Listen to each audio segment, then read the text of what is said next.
All right, John. I really appreciate you allowing me the time to interview you about this pretty awesome topic of friends, enemies, and transitions. If you could just kind of give us a brief explanation of your views on religion, such as, are you religious? Are you maybe not religious? And how did you get to that point? And is that subject to change? All right. Well, I'm not religious. I've never seen anything to validate the claims of religion. I don't know if that's. I don't feel like that's subject to change, and the only way that it could is, if I was personally able to verify something that I witnessed as being a supernatural, occurrence that was related to a God figure. I can't really say when I became, atheist or whatever, but it was over a span of time. But it was a question here and then a question here, and that couldn't be answered. And over time, I just thought, there's too many questions that built up that couldn't be answered. And then, when you apply logic to all this, it just doesn't make sense. So, I've had a lot of people say that, if it makes sense, then, follow it. And if it doesn't, then don't follow it. So I kind of just step back from it, and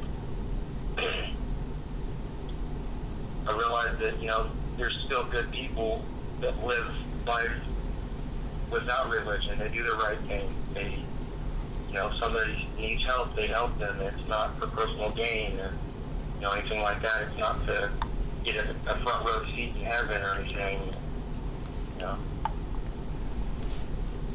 Okay, so have you always been non-religious? Would you consider yourself an atheist from the get-go, or? No.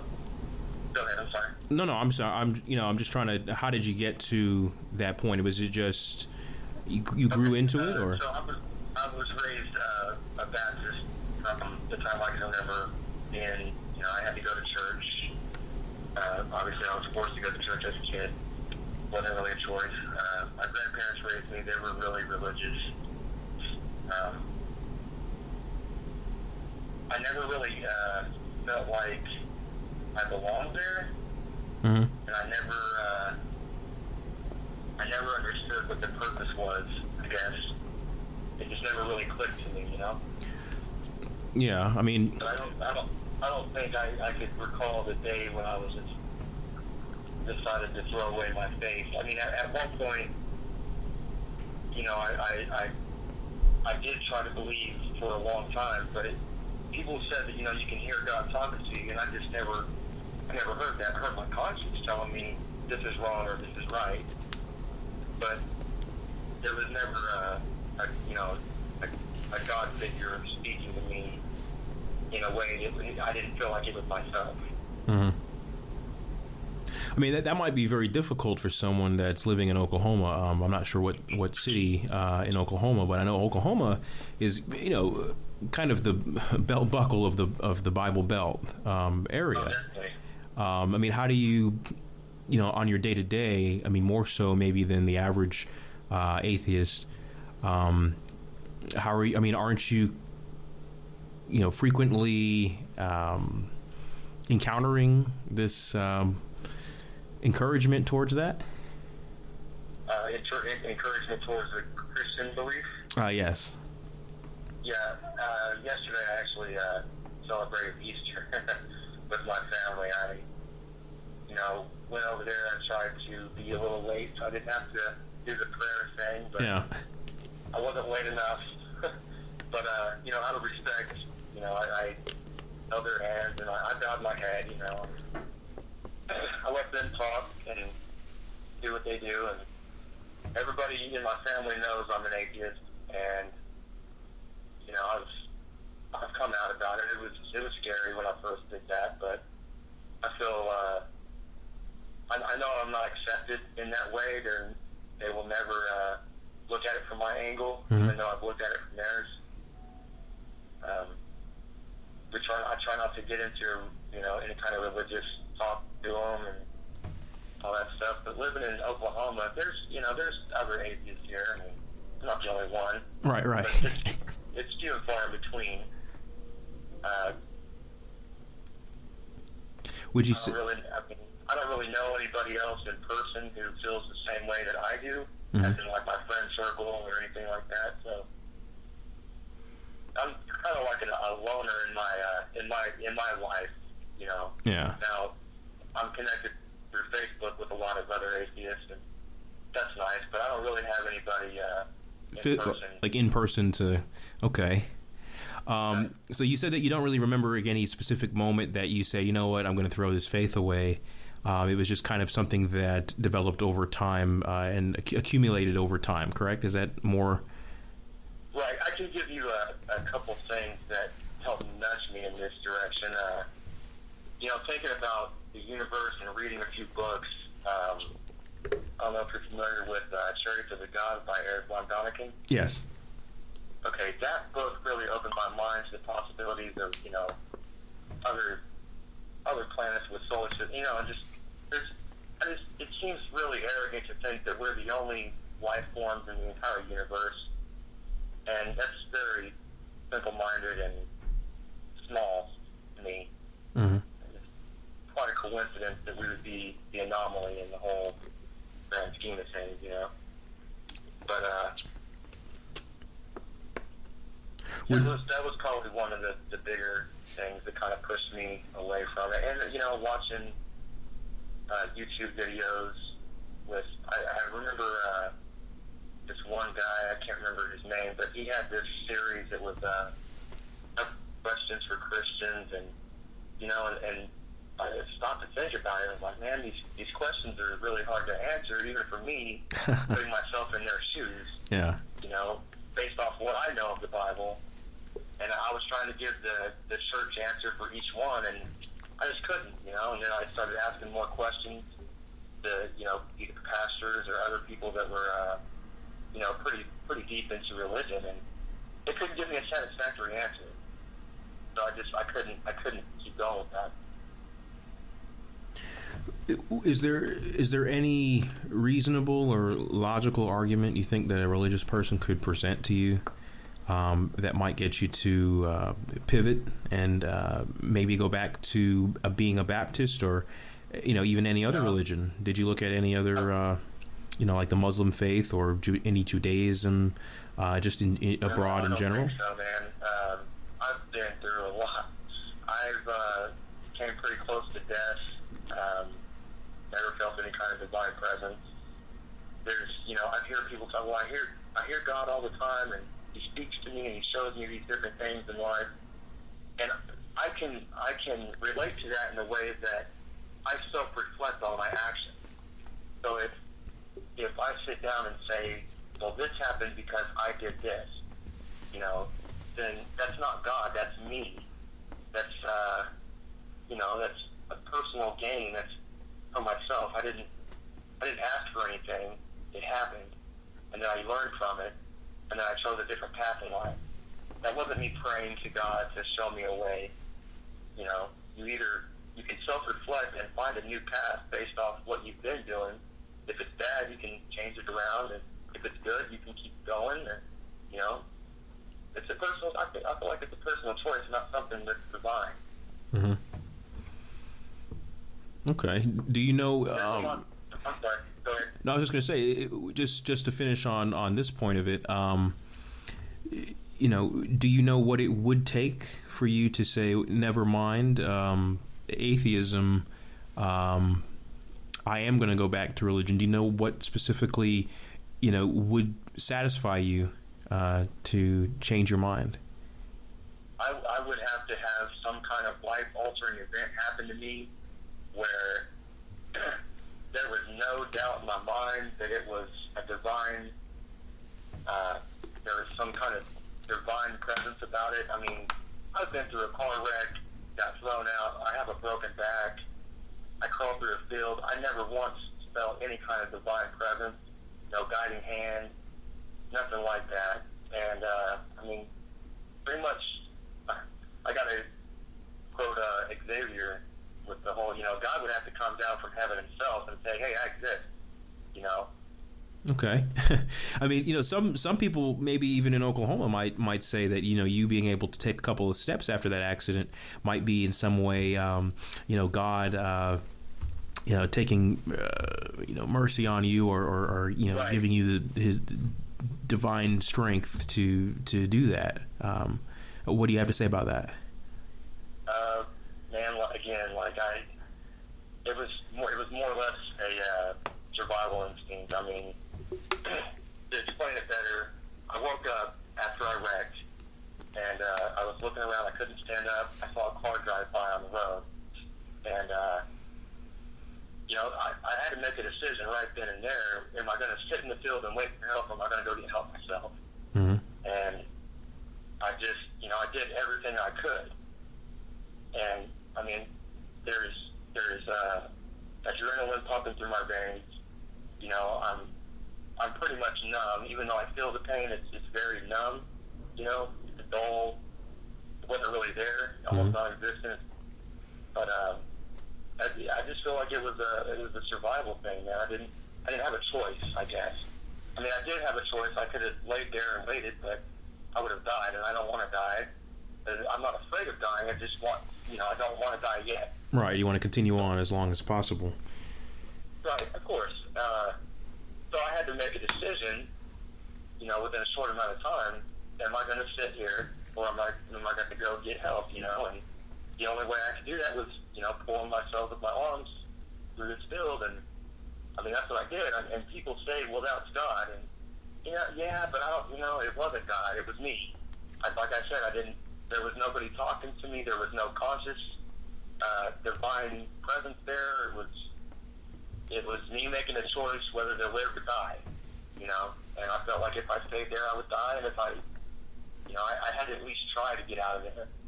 And that way I had some sort of say in the matter. I wasn't going to, just sit there and wait for help. Understood. I'm really glad to hear that, you were able to, survive. I couldn't really imagine being in that situation.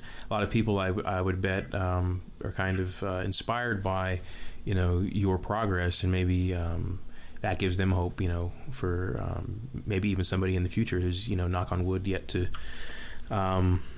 experience that. Right. All right. Well, I appreciate you sharing that with us.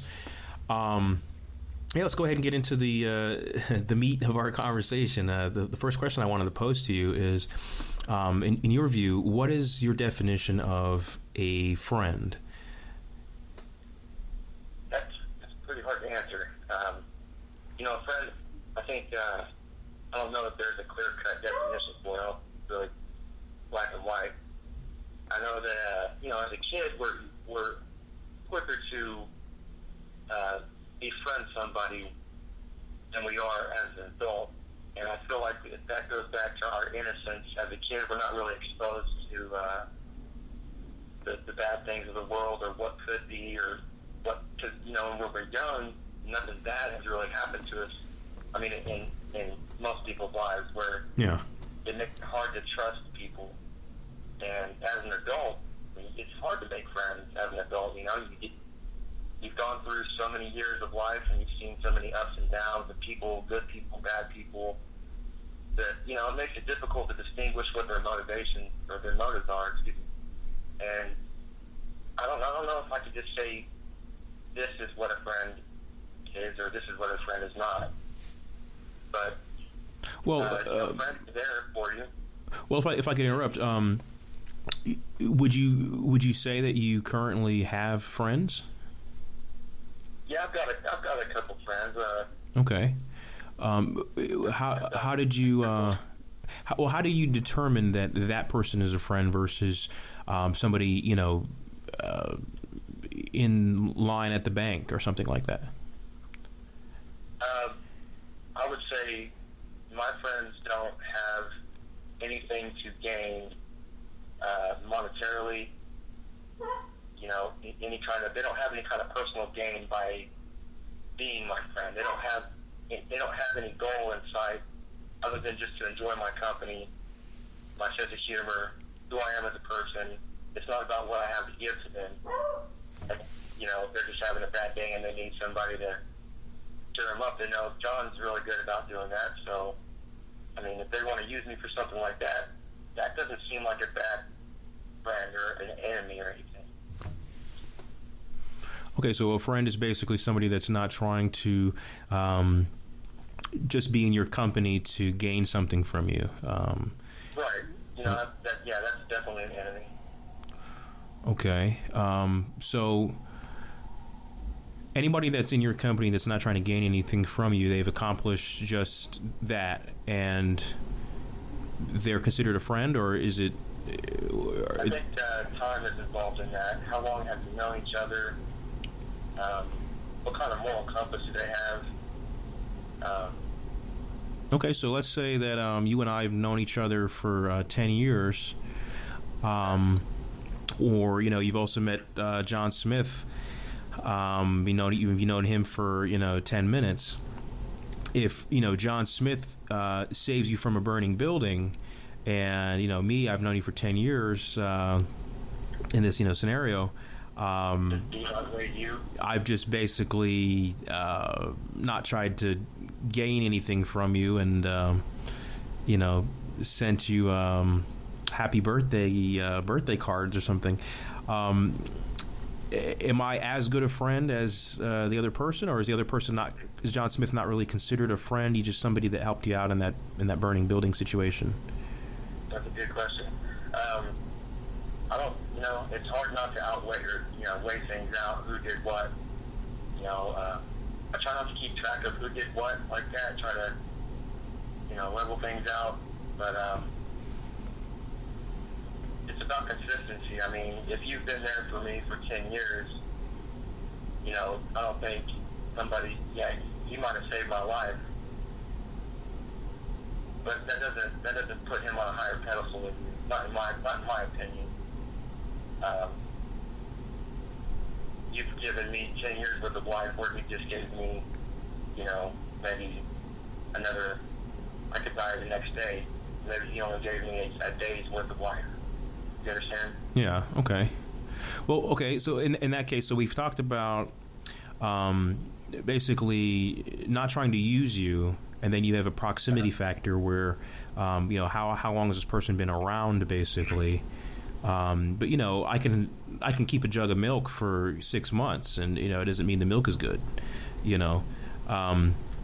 But would you say? I mean, how do you determine when someone has become a friend? How do they fit into that definition? Is it just repetition, as you were saying, just constantly seeing them in action, looking out for you, or is there some kind of a resume that you're looking for when you say, okay, you meet the job description? Or, I mean, how do you... how do I determine when somebody's become a friend? Right, how do they graduate to that? I don't think it's something that can be I don't know if it's an instant thing. Some people click better than others. You have to evaluate everybody, I feel. What are they doing in their lives? Does it line up with what you're doing? That's I can't think of what I'm trying to say here. If you have a lot of things in common, you're able to share life together, and without worrying about them using you in a negative way, I think that's easier to recognize somebody as a friend. If you have something in common, then you're interested in being in their company. They're interested in being in yours, and that's really hard to answer, man. Okay, so it's not a resume. I mean, I don't really pick and choose anybody by what they look like or anything like that. For me, if somebody has things in common with me, I have somebody I can go to and share my interest with, and it will interest them as well. Mm-hmm. So we'll be able to share, part of this life that we have together, and You know, it's something special between friendships. Whenever you click with somebody, you guys can get along great, you know, and not really worry about, you know, the bullshit in life, I guess. It's almost like a drug, I guess, you know, if you will. Okay. So you would say, or correct me if I'm wrong, but you would say that a friend is a good thing. Oh, yeah. Okay. Do you ever see a downside of, or a con to having a friend, or? I've had some friends that go through life in negative ways. I'm thinking of one in particular right now. But is always a victim of his circumstances, even though he causes it mostly, or doesn't initiate anything good. Now, I know he's a good guy, he has a good heart, but sometimes it's emotionally draining to be his friend. So, yeah, there's some downsides to being friends with certain people, but you know, mostly it's good. I think friends are a good thing. You know, it gives us somebody to rely on when you're down or you need somebody to talk to. And if they've been friends long enough, you know, they know what you've been through. They can relate to you a little bit better than, you know, Joe Schmo down the road. And yeah, the sense of belonging. You know, I don't know if that goes back to, you know, the being like in a tribe type thing where you got your circle or whatever. Yeah. Well, so the cons. So basically, the pros of it, as you said, was basically, this is somebody I can rely on. You know, when I'm down, it's kind of like my rock. I can confide in this person. They can give me advice. They're there to listen, and those are good things, I would say. But then, you know, on the flip side of that, you know, if you're on the receiving end of all of this burden and all of this, you know, tribulation and trial, you're having to empathize, you know, to a degree that, like you said, it might be very draining. So it sounds like we agree that the downside to being a friend is that you might even regret being a friend in that moment. You know, if you're constantly, if it's not a two-way street, if you're the one doing most of the beneficial, you know, advising and nurturing, and the other person isn't reciprocating that, you know, I could definitely see how that's maybe a tipping point to calling it quits with that friend. Or what would you say about that? Well, me personally, I feel like, you know, even if the scales are, you know, 60-40, where I'm the one who's, you know, putting out more than you are, yeah, I'm still helping you out, and I don't feel like that's a bad thing.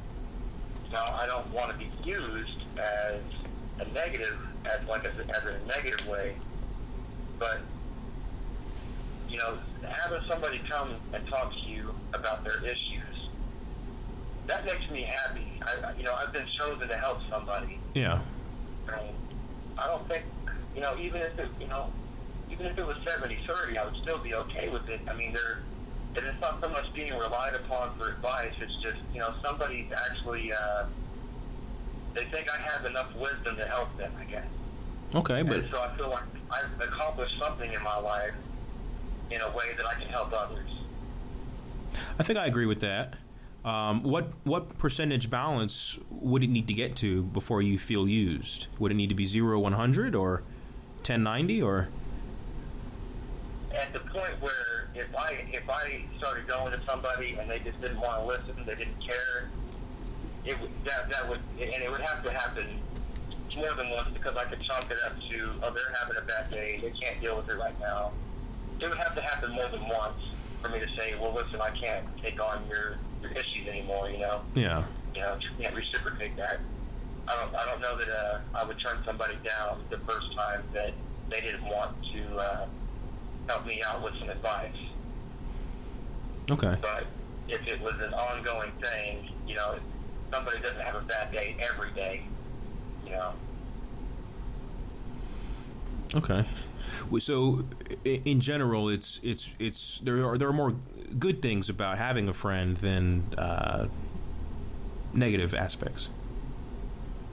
Yeah, I think there's more positive things about friendships than negative. Absolutely. What do you have to say about, like, let's say, for example, I've had a friend for a while. Maybe I consider them the better of my collection of friends, right? And so we call those people our best friends. Maybe because we've matched in more areas than the others, or maybe the proximity alone was a point of importance to us. But anyway, this person, we call them our best friend. Are you ever in a position where you have to balance the time and the attention that you're spending with this quote-unquote best friend and maybe another person who's, you've started to look at as a best friend as well? Maybe now you're in the two best friends scenario. Does that ever become a burden at that point to know as many people and be as close as many people? Does, I guess the word jealousy would come up, but is there ever a contrast in having multiple best friends, or do you keep your circles small to avoid these types of things? Personally, I have a pretty small circle of friends that I've pretty much been involved with since high school. We all kind of have our own set of things that we do with specific people in the group, in our circle. And then there's times when we all hang out together. But, as an adult, as kids, you don't really think about it. But as adults, you have your own lives, your separate things that you do. People get married and have kids. They have busy days. I definitely cherish whatever time I get to spend with my friends, and I don't really look at it too much as, you spent more time with friend A than you did with me, so maybe we shouldn't be as close as friends as we are. I don't really look at it like that, but I also do take note in the quality time, what it is we're doing, how often. But then that's kind of a sketchy line, because I can go, days, weeks, months without talking to somebody, and then catch right back up where we left off, and it's not even an issue. Okay, so in friendship circles, that is a thing. I've seen it. I can't think of a time when, but I'm sure I've involved myself in the jealousy thing with friends. But it's definitely you gotta reflect and just find out what's important, keeping the friends that you have, or getting rid of the toxic friends. Okay, so with the sense of proximity, I guess once you've built up a certain amount of time with the person, once you've built up an X amount of proximity with somebody, and you've had, okay, I've known this person for 2-3 years, I've seen them around. If that person, I guess, then is out of pocket, I guess, for maybe like a year or 2 years, you're going to still consider that person a friend, even though maybe they weren't there for the flat tire or for the advice on career change or any of those types of things. You can pick up, like you said, from where you left off. Is that correct? Or right. Yeah, of course. We didn't leave on bad terms. So that friendship hasn't changed from what it used to be. Okay. Yeah. Some people would say, if I don't hear from somebody after X amount of time, I don't consider them to be a friend or whatever. But you're saying that once the bond has been made and enough time has been put in, that they've earned this kind of a knighthood in Jon Hoskins' court, where no matter where you guys go or what ends of the earth you guys will meet up in whatever amount of time, they're always going to be welcome in your life as a friend. Is that correct? Yeah, of course. Okay. All right. Well, let's go ahead and move on to the next question. What is your definition of an enemy? Well, an enemy,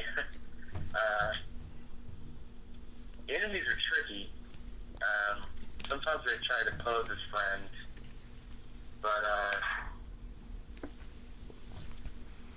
the enemies.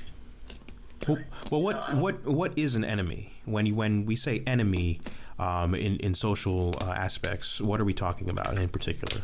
Definitely somebody who has crossed you in a way that you cannot accept.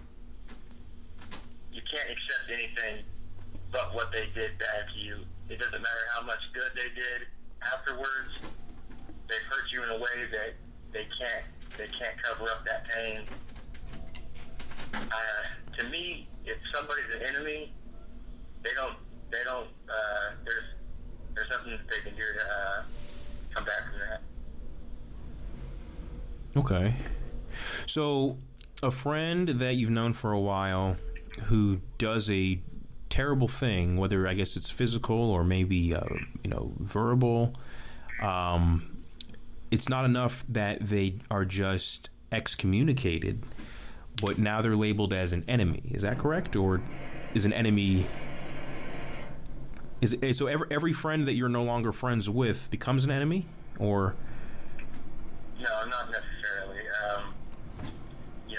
I can unfriend somebody in life, not on Facebook, but just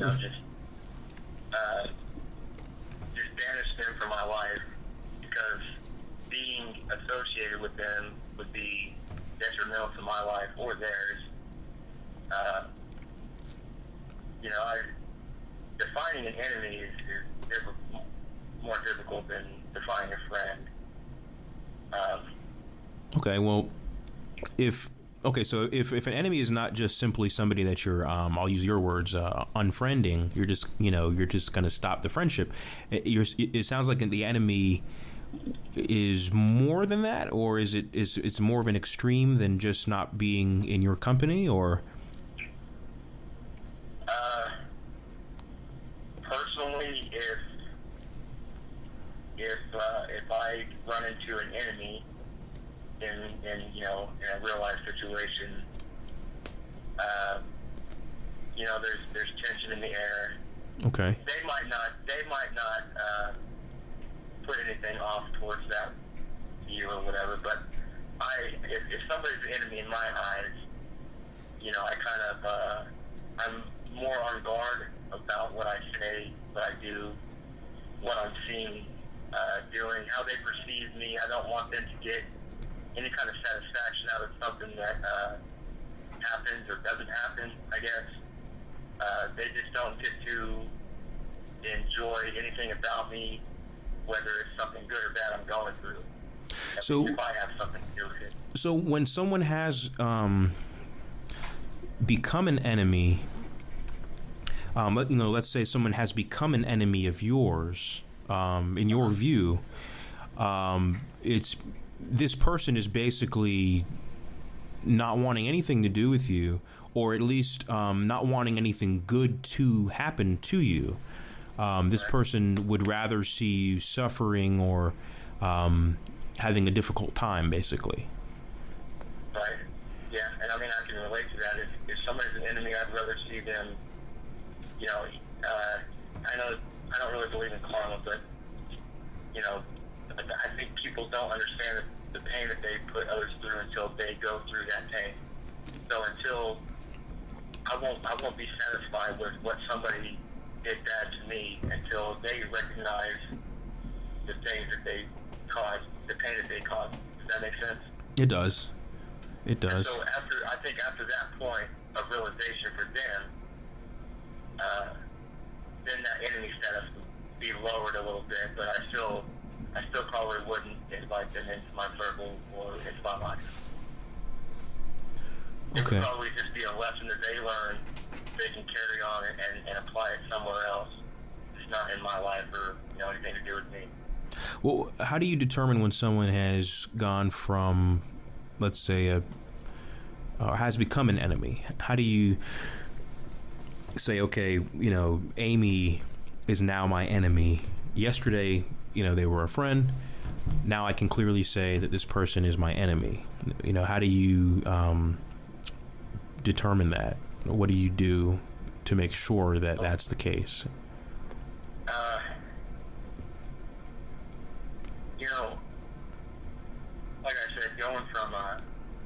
enemy to a friend is almost near impossible for me. But going from a friend to an enemy,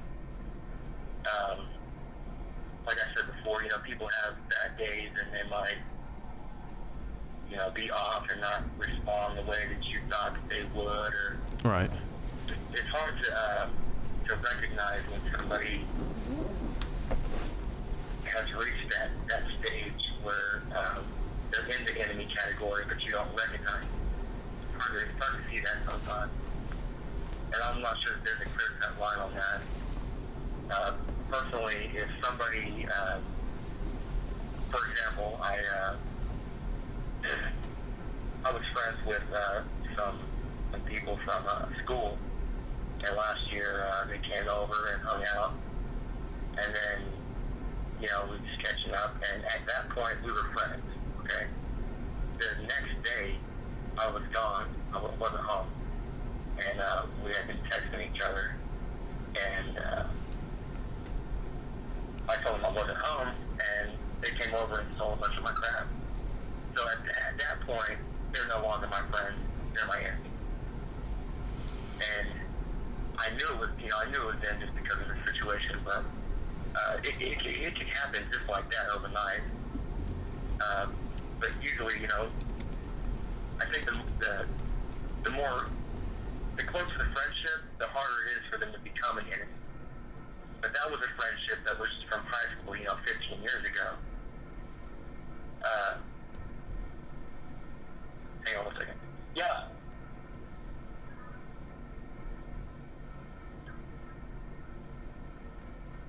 Yeah, I know. I'm on the phone. I'll hang on. I'll be there in a little bit. Oh, sorry. That's all right. Yeah, a friend can go to an enemy, overnight if that friendship wasn't strong enough to begin with. But it also depends on what it is they do. Okay, so that's kind of what I wanted to get into. If this was your best friend, you've known them 25 years, and they stole all your stuff, and it was them, and you ask them about it, you say, "Hey, did you steal my stuff?" And they say, "I did steal your stuff." And you say, "Are you going to give it back?" And they said, "No, I'm not going to give it back." They're now an enemy, but. Or do you reserve that enemy status to say, well, if they give back this stuff and they apologize and then I somehow forgive them,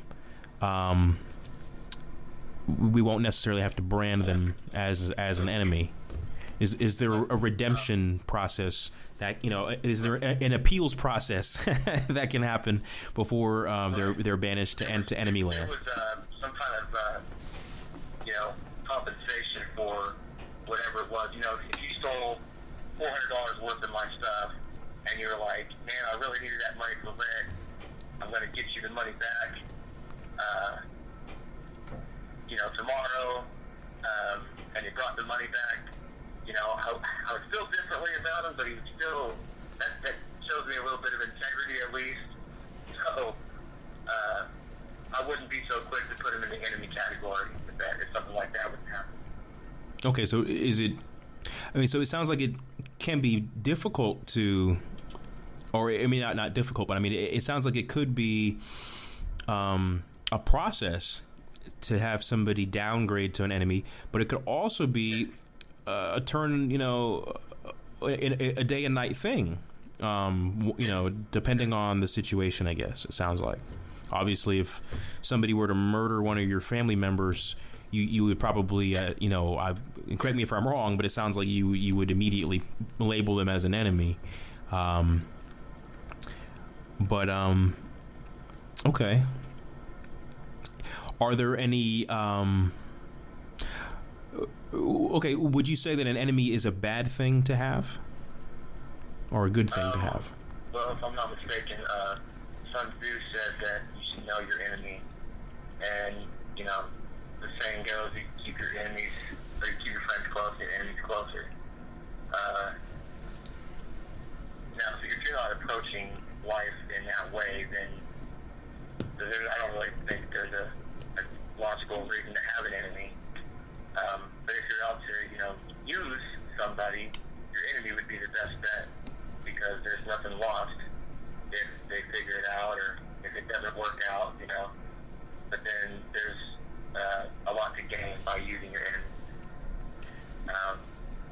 Could friendship be gained from an enemy? I know that you said that you find it nearly impossible to transition from that way back, to friendship.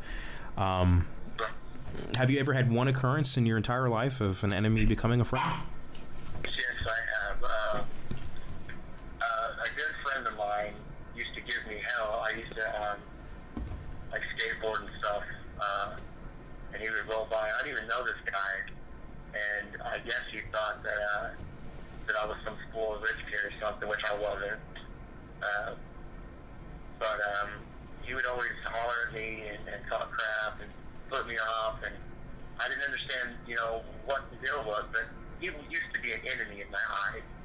It never came to a physical confrontation, and I don't remember at what point we became friends, but I've been friends with that guy since I was about 14 years old now. Okay, and how long did the period of awkwardness, I would say, or enemyship happen? Or last? That's so long ago.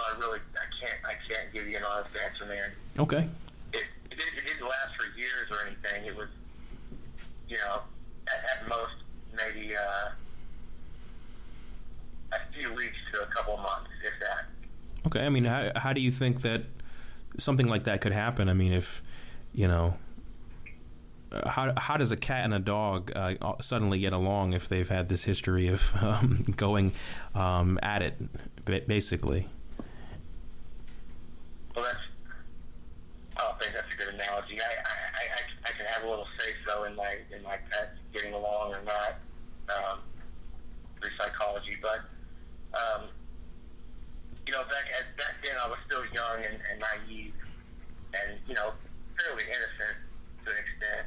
So it was easier to forgive people back then than it is now. And so I think that played a big part in it. Being able to, and also I was going to church at the time, so I'm sure that had a little something to do with it, as in I was constantly told to forgive others and forget, and I think that probably played a role in it. So. Okay, so just basically, just being open to forgiveness, almost to a fault, is the only way that an enemy has a chance of becoming a friend once again. Is just the good graces or the forgiveness of the other person, regardless of their actions. It's really ultimately up to the other person to initiate a friendship from an enemyship. Well, yeah, if you hurt me, you don't get to decide when I'm okay with it again. Does that make sense? 100%. Yeah, I definitely feel like that. Okay. Are there any, well, you did say that some of the pros of having an enemy might be to use them to your advantage because, there's nothing lost if you're taking that viewpoint. And I suppose the cons we've discussed that, of course, this person would most likely want to use you. Right, yeah. So, have you ever found yourself being someone's enemy? Brought on by something that you've done? Yeah. It's difficult to talk about. I kind of lost sight of who I was as a person.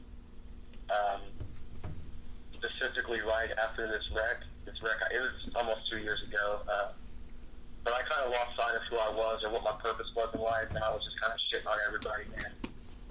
And, I lost a lot of points in my friendship and family interactions, and then, definitely coming out that I was an atheist, kind of, even though I'm family, I'm the enemy to my Christian family, because if you're not with them, then you're against them.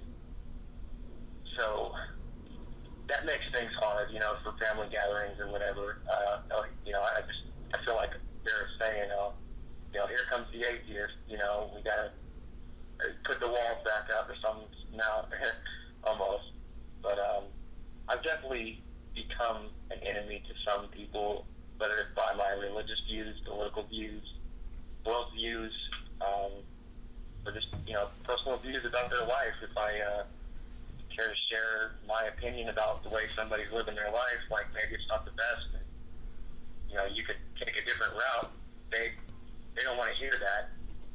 So now I'm just somebody who's trying to be controlling, or, now I'm the enemy in their eyes.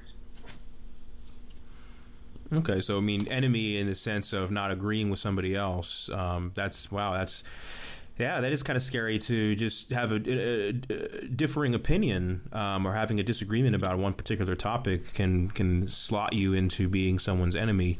But surely your family doesn't think that you're out to do them harm, or that you would wish them to have a difficult go of it, right? Or I don't think so. or you're not the scar to their Mufasa or something. You're hanging from the cliff there. But in your social life, is there any one person that would say Jon Hoskins is my enemy, and if I were to see him, at the gas station or something, he might kind of try to fight me or something like this? Is there somebody that would? No, I don't think there's anybody that I know of right now that would,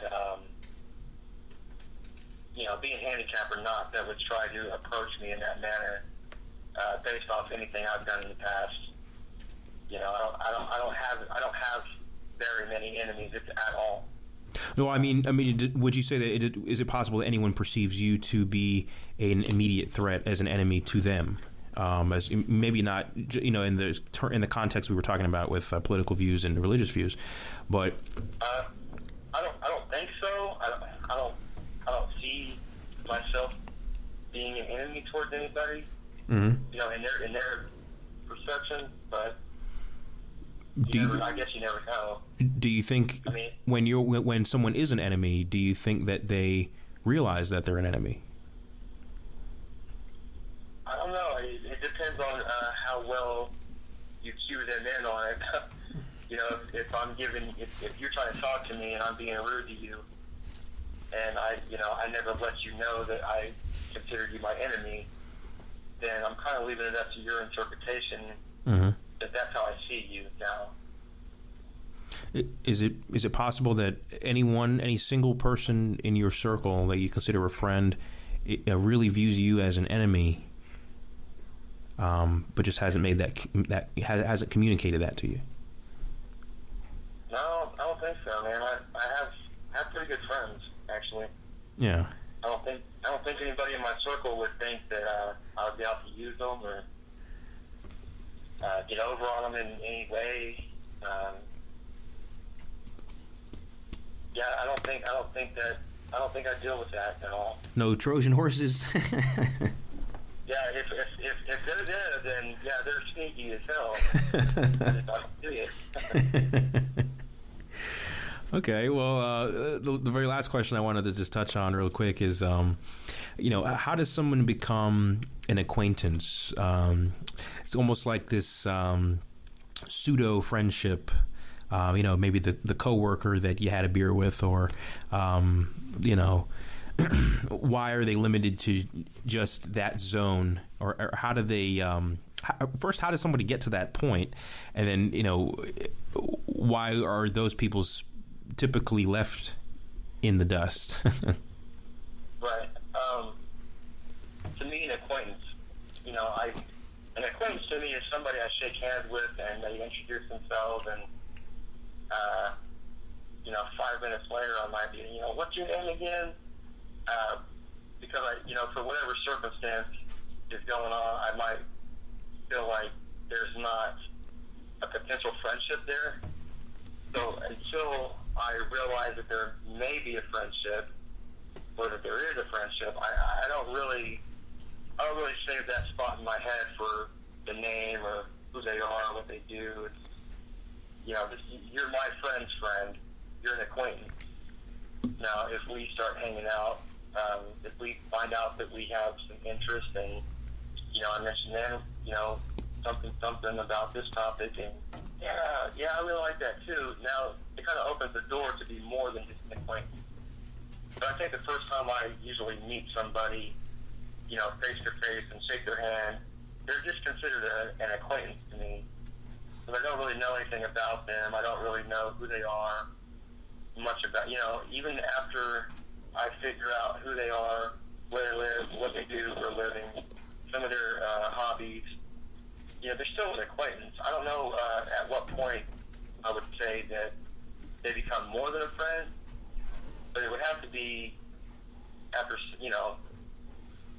we figure out what we like, what we don't like. If there's something that we can do with each other or talk about, some kind of mutual ground, and then build from there.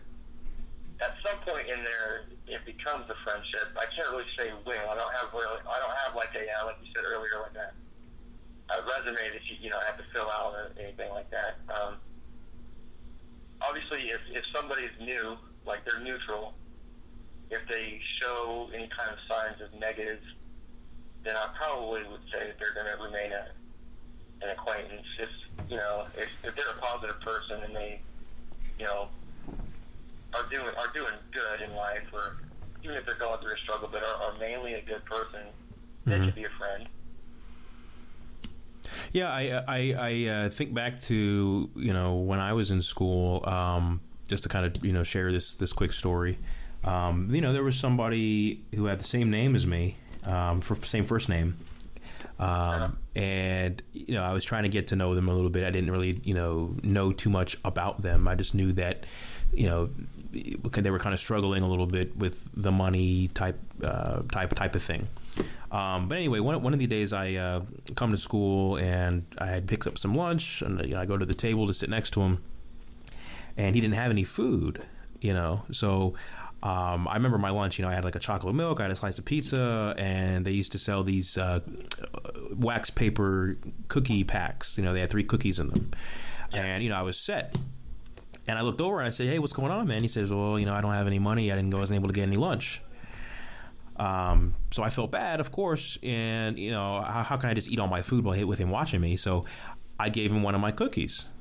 They were big cookies. I gave him one of the cookies. He took it.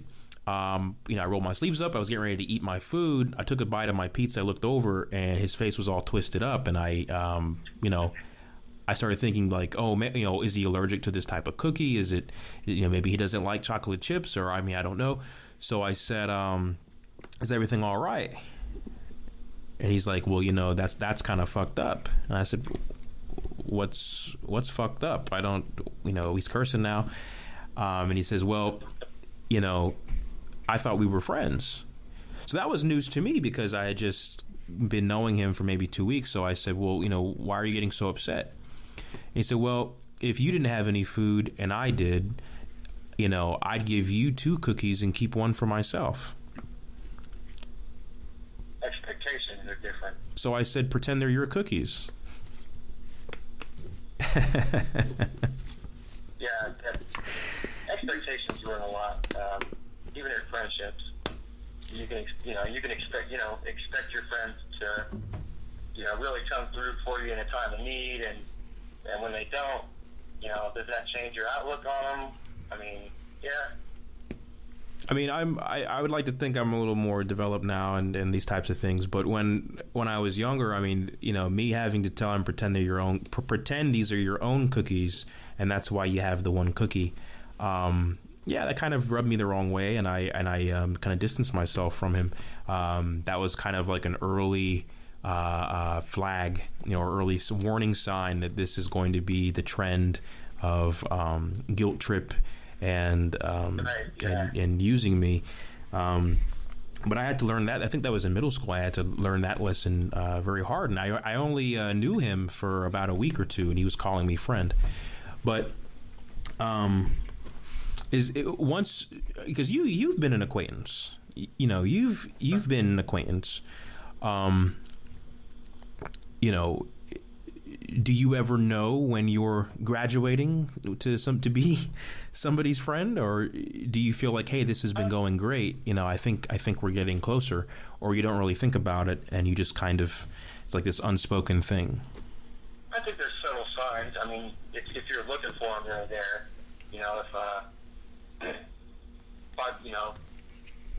I have a friend named Mike who has recently come into my life, and we share a lot of the same interests. He's coming up, hey man, you want to go do this or you want to go do this? And I don't feel like it's charity work. I feel like he genuinely appreciates, me as a person and the time we spend together. Mm-hmm. And I feel like I've graduated from an acquaintance, which that's how it set off to a friendship now. I've had him over for a bonfire a couple times with other people around and him alone. We're just hanging out and enjoying the weather, enjoying the fire, and I mean, there's a higher level than just acquaintance at this point. I can't say when we graduated from that, but mm-hmm. it's there. It's very hard to say, well, now I'm no longer an acquaintance, but I'm a friend. I mean, well, how was he selected? How was he selected to become an acquaintance, or was he selected? Was he pushed upon you by another group that he tagged along with, and then you guys kind of? Okay. Yeah, okay. So the story of Mike. I'm sorry. His name is not Mike. His name is Dustin. Okay. Totally gave you the wrong story. I'm sorry. Okay, so Dustin works at the food bank, and being on Social Security, I don't really get a lot of money. So a friend of mine took me up there. He was in the back working, and he's super nice, helping me out and stuff. And I hadn't been up there in a while, and I was in one of those for sale sites on Facebook. People promote their stuff or whatever. And him and his buddy, his buddy lives like a half mile away from me down the road here. They have like a tree trimming service or whatever, and they were promoting their business. And I was like, I talked to them, and I mentioned that I like to have bonfires, and that if it wasn't too big of an inconvenience, if they wanted to bring over the trimmings and drop them off, I'd take them. I'd take whatever they had. And so we got to talking from there. Hey, are you the guy that came through the food bank? And it's like, yeah, that was me. And from that point on, I guess it's that first interaction was positive. He felt like that he could take it from just like a work setting to a personal setting. Mm-hmm. And so they started coming out and bringing me wood, and over time they've both become my friends now. They were an acquaintance, and then it was I guess on that note I could tell you when him and I became friends, because we started talking about the food bank and my rec and hanging out together and maybe getting a bonfire and stuff, and having a couple drinks. And he introduced me to his buddy, which I've actually already met him before, but I didn't know I'd met his friend. Oh, okay. I didn't know they were friends. So small world. Yeah, it's a small world. Yeah.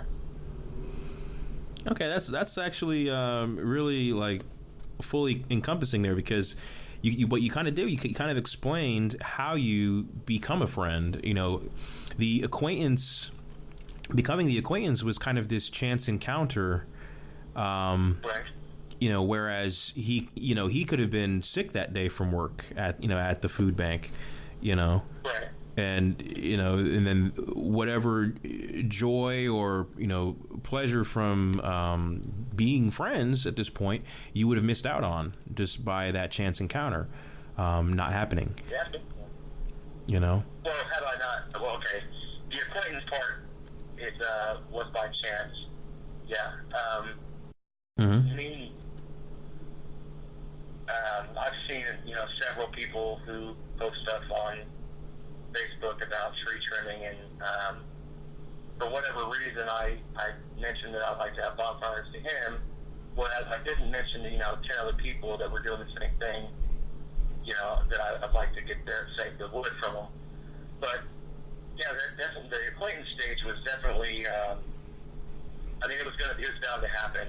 He works there, and I go there quite often. So.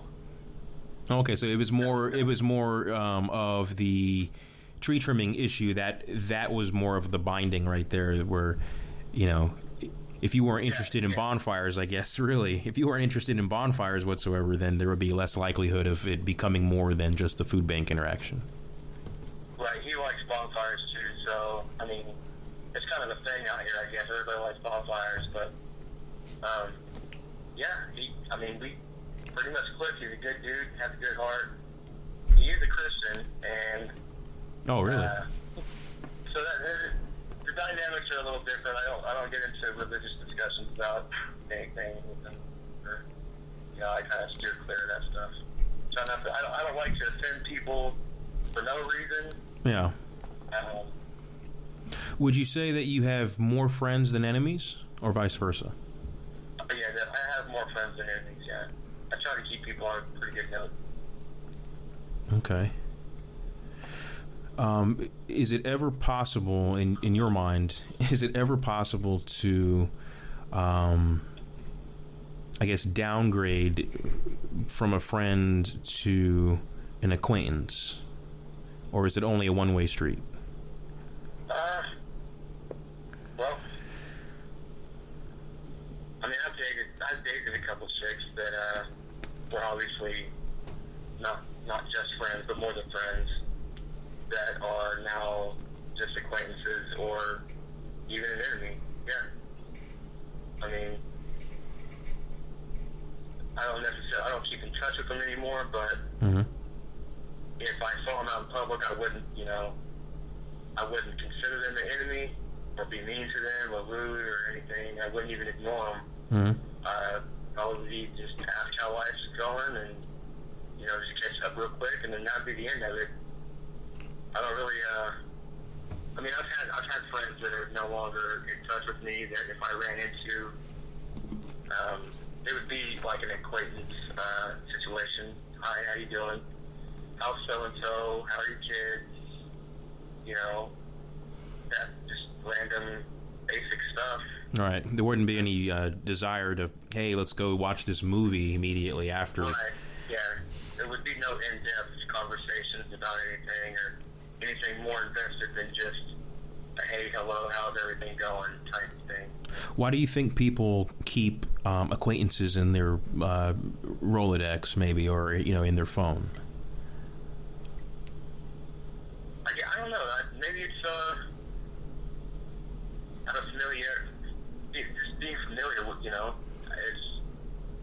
Because I could fill my phone up with a bunch of fake names and numbers with no intention of calling them or really having any desire to know about their lives or have any type of history, any detailed history with these people that I'm making up.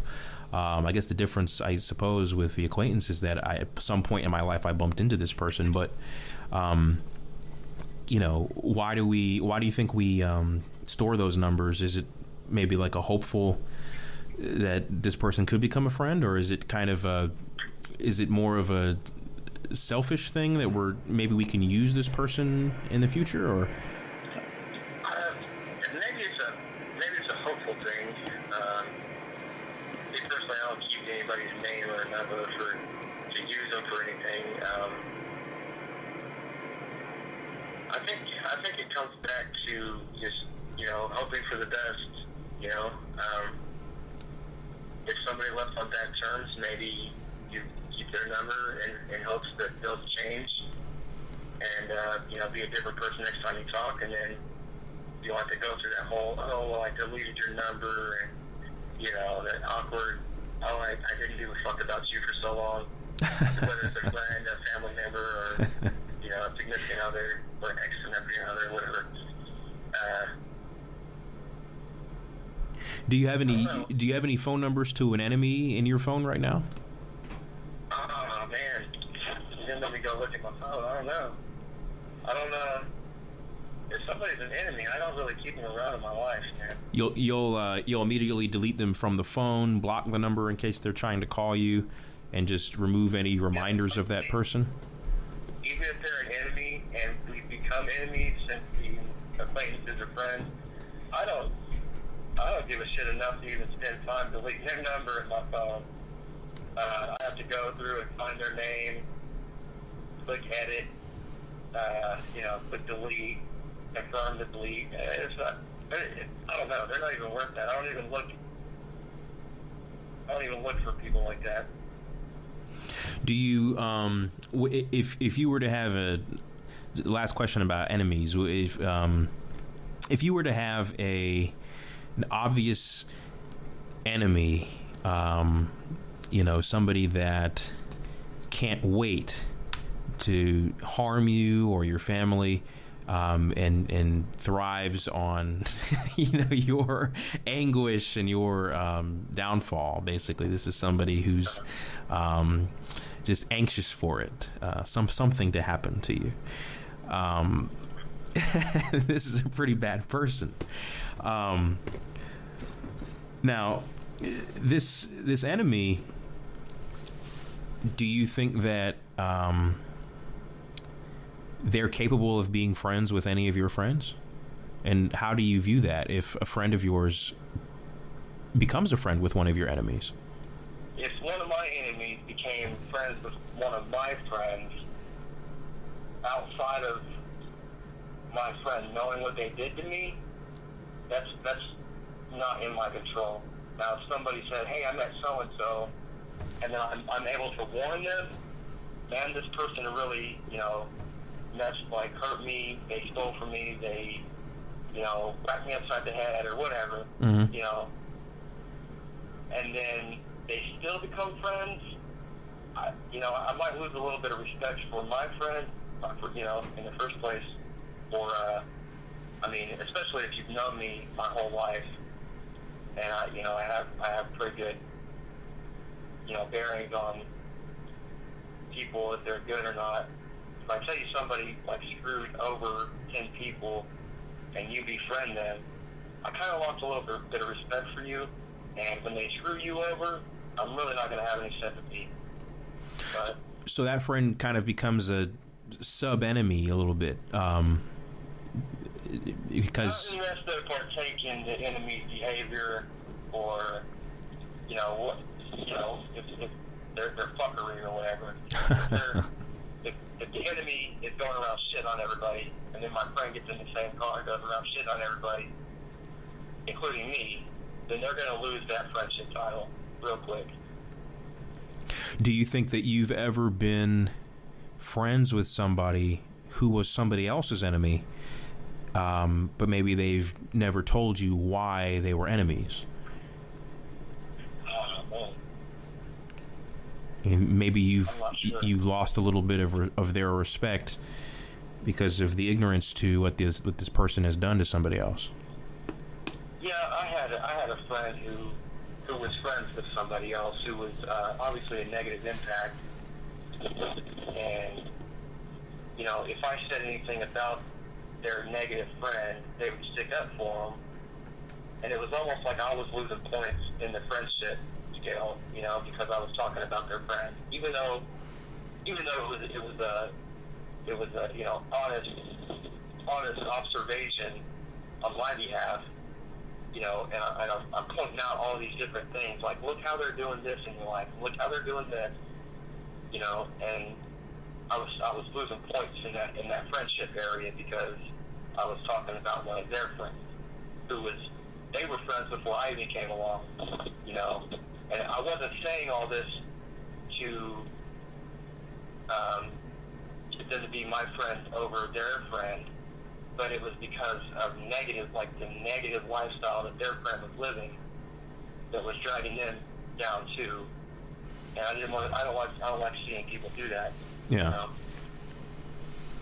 Okay, that's you trying to pull a friend away from Right. somebody that you might perceive to be an enemy of your friends.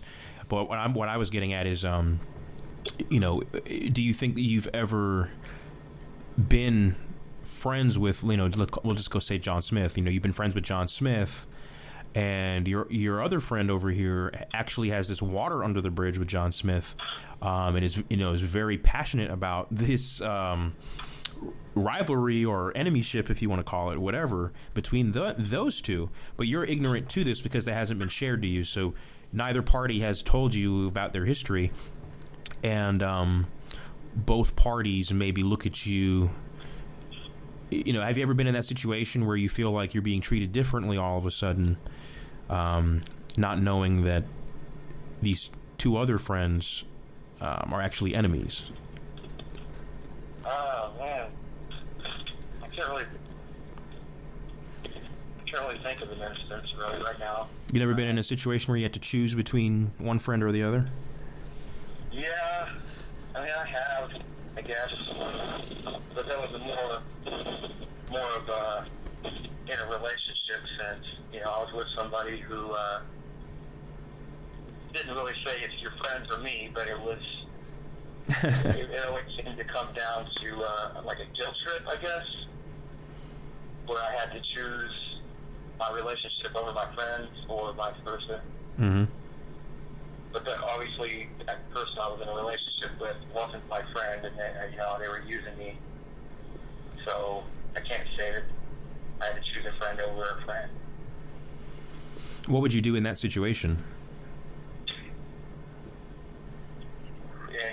In the relationship sense that I was talking about? Oh, no. In the friend over the friend, they're both, let's say they're enemies, and you're in the middle.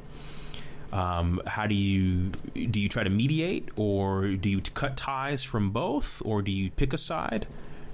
Right. I've pretty much always tried to mediate between friends if they're not, at one point, I told you about the guy that used to make fun of me or whatever, Mm-hmm. and shit, or about skating. Him and his girl broke up, and we were all friends at one point. Him and his girl broke up. They've been together for 14 years now. At one point, I was the mediator between the two, and at the time they were enemies, because I don't really remember what happened, but they were at each other's throats. And they weren't really friends. She moved away to a different state. She ended up moving back. They ended up getting married, but oh, wow. I mediated between the two, for like a year or two, I think. And so was I don't know how much of an impact I had on that, but they, I just kept reminding each other, that they both had a good heart. They both, were good people, and they wanted the best for each other, even though they were mad. I usually try to mediate, man, and it just seems like the right thing to do. I don't want to, I don't want to pick sides. I don't ever like picking sides. I don't like somebody to draw the line in the sand and say, well, you're with us or you're against us, I don't know if that's fair. Yeah, I agree with you. I mean, that's a tough spot. I mean, what would you do between siding? If they were to say that there's no type of mediation that's going to solve this, okay? He stole my money. I lit his car on fire. We don't forgive each other. We're both very upset. And now we come to find out that you're friends with that person, and the other person's saying, well, I come to find out that you're friends with you, and vice versa. So they're both looking at you like, well, who are you with? I'm not going to pick sides.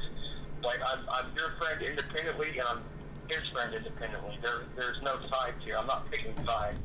I just don't do that. If they were to label you as an enemy individually because of that, would that make you... I'm not going to change my mind on it. Like, I'm not going to, bow to anybody or,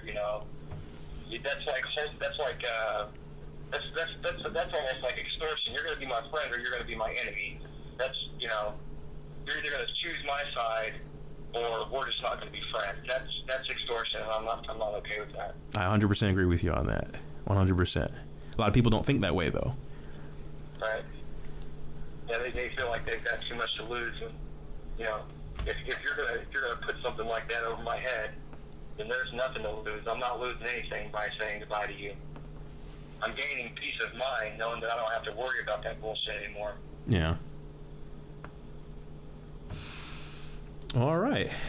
That was a really awesome talk with you, Mr. Hoskins. I really appreciate that. I'm going to try to get this uploaded as quickly as possible. Did you have any questions for me before we sign off, or? I guess the only thing I could think of is it going to be just from beginning to end, or are you going to edit it and put it together? Because I know there's a lot of hesitation in some of these answers, and I don't know if there's a wind problem or if you're having a hard time hearing me. Or oh no, I could hear you crystal clear. I might delete just a gap there where I had to go kind of check on my dog, and things like that. But yeah, it'll pretty much be uploaded in its entirety. The video aspect of it, believe it or not, we only were able to video the opening through your definitions of friendship. Just when we were getting into enemies, for whatever reason, I guess the camera was full. But I am going to make this a podcast. This will probably be the first podcast that I'm going to post, where I'll just be putting up the audio. I had a lot of requests for a podcast, and I didn't think to. So there will be a video portion of it, but we know it's not the full conversation, obviously. But I feel like a lot of the good parts of our conversation were towards the end. So, but unfortunately that wasn't able to be filmed. I was watching my camera die, and I was like, oh man, this is terrible. But I really appreciate your patience and working with me, man. I'm going to have the podcast uploaded. I don't know if I'm going to do iTunes or SoundCloud or both, but I'll definitely send you the link. Really appreciate it. Okay.